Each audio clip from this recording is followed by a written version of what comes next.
everyone, and happy Wednesday. I have a little bit of a weird camera angle, but I'm still trying to figure out like how it is best to set this up so that the angle is not weird, but haven't figured that out yet.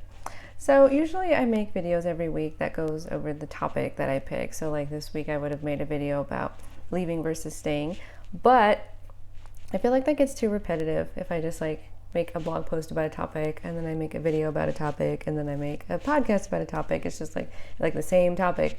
It just like gets to be like the same information. So instead, I found this diagram, how to build a resilient mindset.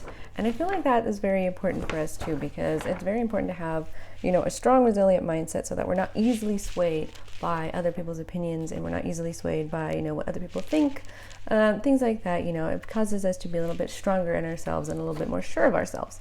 So I'm just going to go through and read all the little different pieces of the pie chart and, well, it's not really a pie chart, but whatever, the diagram, and kind of give my input on them so that we kind of have like a better idea of what it means to have a resilient mindset. All right, so the first one that we have is learn constantly and figure out your opinions on everything. So if there are some things that you don't have an opinion on, so let's say medically assisted treatment, okay? If you don't really have like enough information on it to form an opinion, if you don't really have any experience with it to form an opinion, then you're not going to have a very strong background of things, if somebody were to challenge it or give their own opinions on things. You might be a little bit swayed, you might be easily moved into different things. And I mean, that's fine. But if you have, it's good to have, your own opinion about things so that you're not so wishy-washy. You have something that you believe in, you have something that works for you, you have something that, you are tied to, that you kind of have, a ground on and a footing on, so that if something were to happen that would challenge that, then you would know what to do and you would be able to make boundaries a little bit easier. So like if you had, good knowledge of medically assisted treatment and then, your partner wanted to, they decided to go on that, you wouldn't just be like swayed like, oh, well, the stuff that I've heard about it is really bad, but I don't really know. Because that's where I used to be, like I didn't really know anything about it. I thought it was bad, and then that's where I was. But then once I learned a little bit more about it, then, when he decided to be on that, sure, I had my opinions. But then once I got more education on it, then I realized that it wasn't necessarily a bad thing.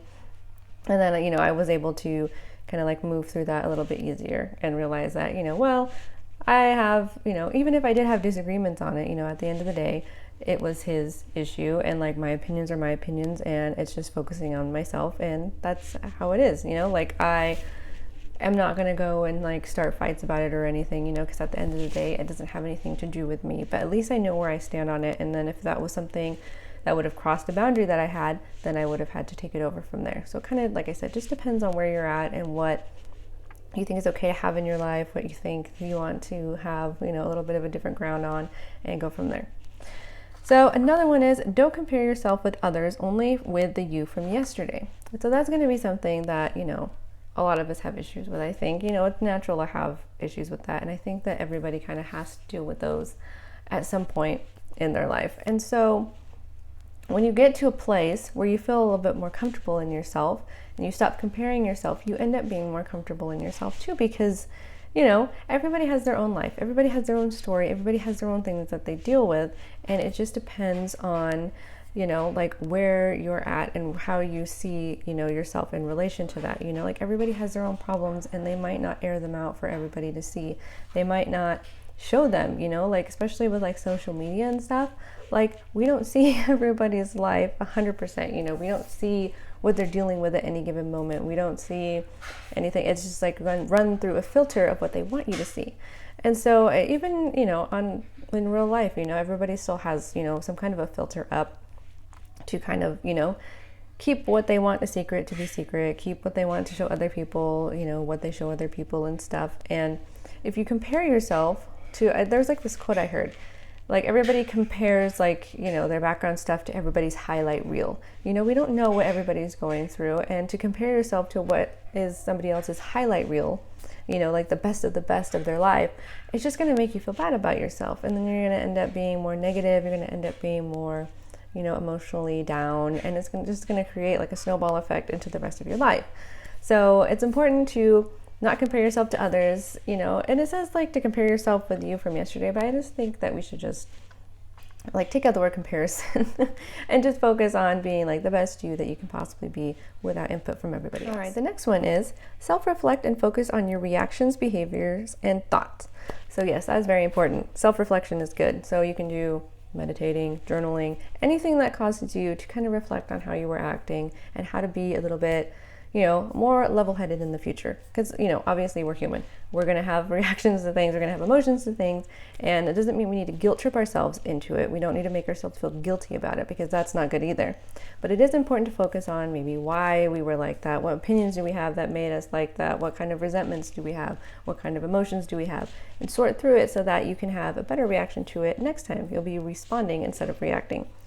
And so, yeah, that's good to keep us, grounded, keep us in control of our emotions a little bit better, and to have a better idea of how we want things to go. Because if we're just like, going around reacting to everything and being, completely emotional all the time and not having any kind of level-headedness or any kind of like calm in which to center ourselves, things are going to be crazy all the time.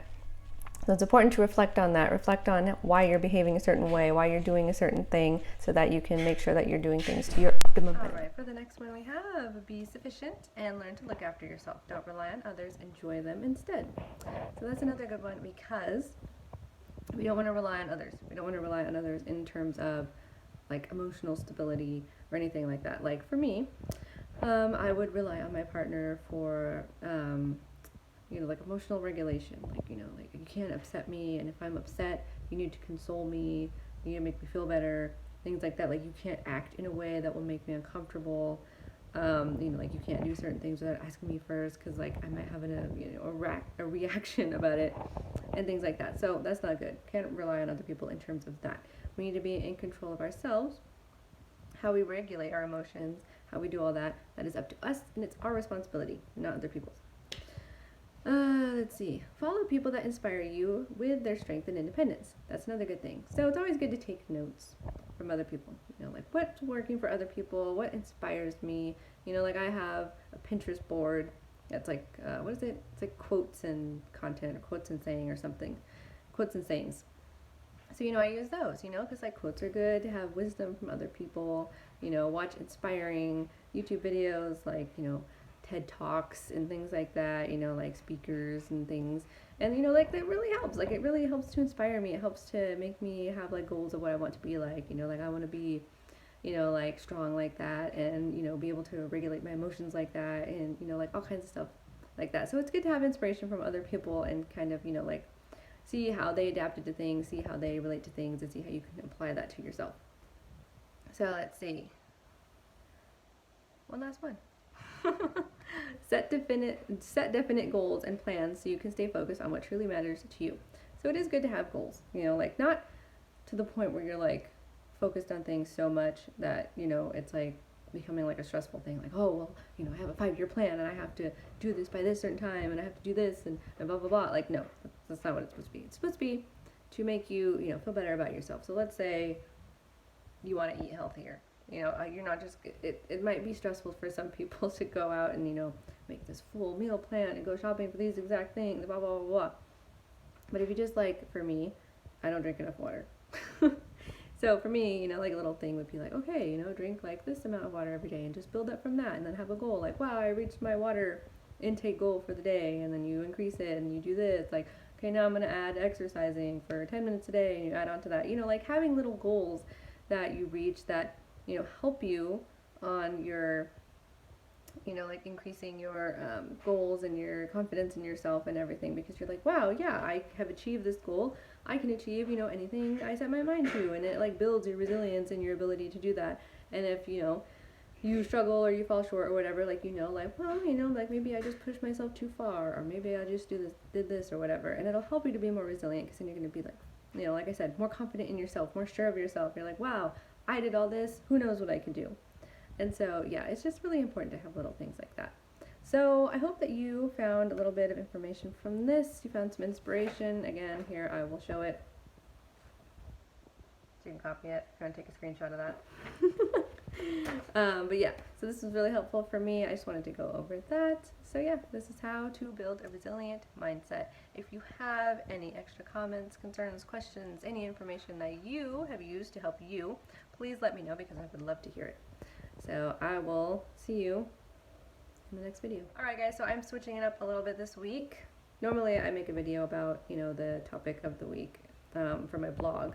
This week was about the concept of leaving versus staying in your relationship. However, I feel like it gets a little bit repetitive, so I am going to do something different this week. This week's video, sorry, I'm looking at it. It's a chart that is about how to build a resilient mindset. So if you want to check that out, I will put the video on my site, and I will upload it to YouTube so you could look at it there if you want to subscribe to the channel. That one is not labeled Ashley Speaks Up. It's actually my first and last name. So I will link that, like to the site so you can just watch it there to make it easier. And yeah, let me know what you think. If you have any questions, comments, concerns, anything, please let me know, because I like to hear as much as I can. I like to learn extra things, and I like hearing from you guys.